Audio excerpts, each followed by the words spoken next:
I'd like to tell over to you a great rabbi, a Gaon Hador, who wrote a legendary sefer by the name of Amudei Or.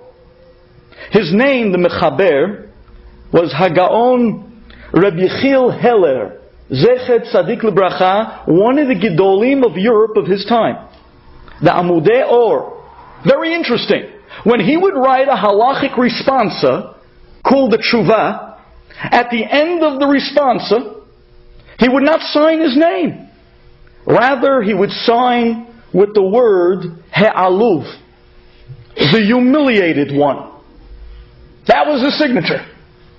He'aluv, the humiliated one. Why did he call himself the humiliated one? You have to open your hearts and hear this story. The way he writes it. His maternal grandfather owned a liquor store in town and traveled many a time on business.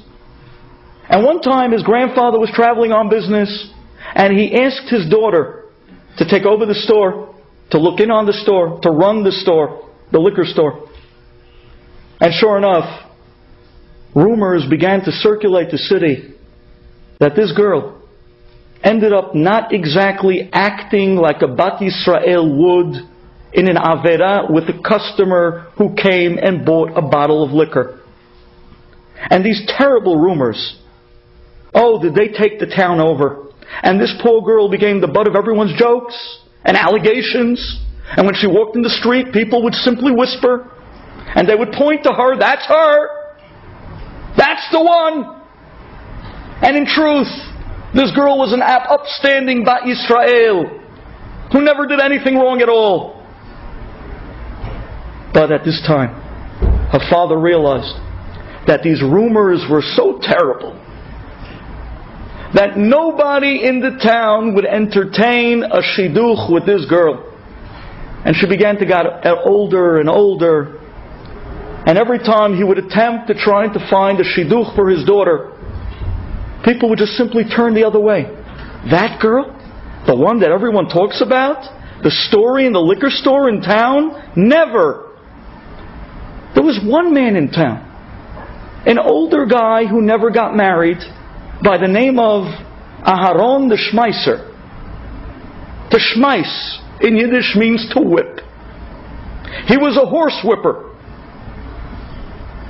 Now a horse whipper was what you would call the bottom of the rung of society in those years.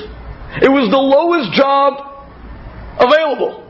He didn't get to actually ride the wagon. No, that was already above him. He simply sat on the wagon and whipped the horse when the wagon driver wanted to go quicker. Aharon the Shmeiser, the whipper. He was an ignoramus. He didn't know Aleph Bet. And because of that, no one wanted to go to this guy, nor to see him in marriage.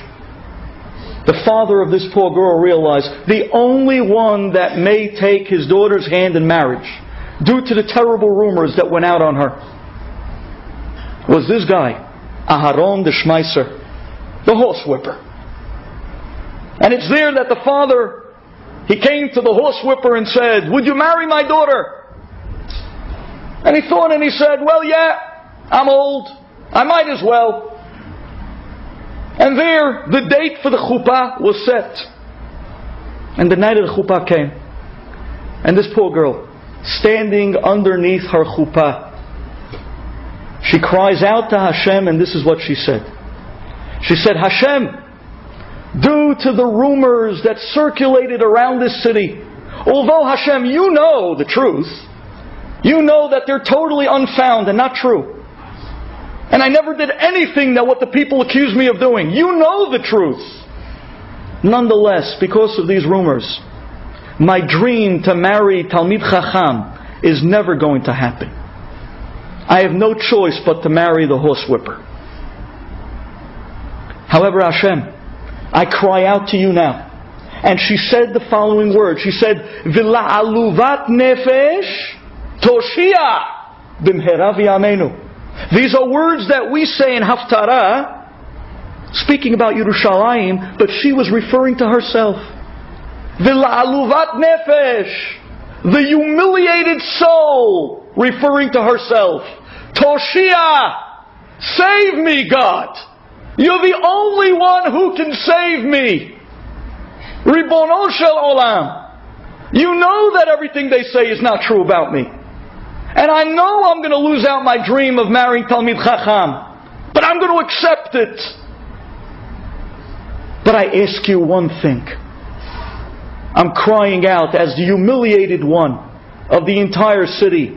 If I didn't get to marry a Talmid Chacham, at least give me sons, Talmidei Chachamim. That's what it means that Sha'arei Ona'ah is never nin'alim. Those gates for the words of the humiliated, they're never closed. They're always open, they're always heard. And that night, Rivka and Aharon Heller, they got married, and Hashem blessed them with not one, not two, but 4 outstanding sons. Not just Talmidei Chachamim, each one was Gedolei Yisrael. The first one, the Amudei Or. The second one, the Choshen Yoshua. Each one was greater than the next. Gedolei Hador of Europe. That's the cries of a person who's in pain. Always accepted, always heard. And because of that, see how severe it is when our words put someone else in pain.